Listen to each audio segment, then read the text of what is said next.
ఇద్దరు వ్యక్తుల మధ్య జరిగిన ఘటనకు రాజకీయ రంగు పులిమి వైసీపీ కుట్రలు చేస్తుందని మండిపడ్డారు ఏపీ మంత్రి గుట్టుపాటి రవికుమార్. రాజకీయాలతో గందరగోళం చేసే పార్టీ వైసీపీగా పేర్కొన్నారు.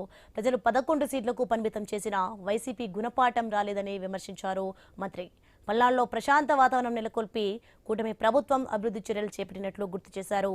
అధికారంలో ఉన్న 5 ఏళ్లు జగన్ పల్నాడులో హింసను ప్రేరేపించారని మండిపడ్డారు. తెలుగుదేశం పార్టీ మీద బురద వీసే ప్రయత్నం చేస్తా ఉన్నాడు.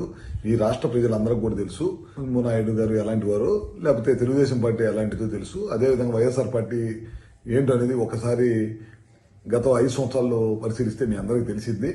అదేవిధంగా మీరు చూస్తూ ఉన్నారు, గడిచిన 5 సంవత్సరాలు పల్నాడు జిల్లాలో హత్య రాజకీయాలు కానీ, దాడులు కానీ తెలుగుదేశం పార్టీ కార్యకర్తల మీద ఏ విధంగా జరిగిన పల్నాడు ప్రాంతం మొత్తం కూడా గందరగోళం చేసే పరిస్థితి చేశారు. లాస్ట్ పరామర్శకి చంద్రబాబు నాయుడు గారు వెళ్తున్నా సరే తాడు కట్టే పరిస్థితి తీసుకొచ్చారు. ఆ రకమైన అరాచకం సృష్టించారు.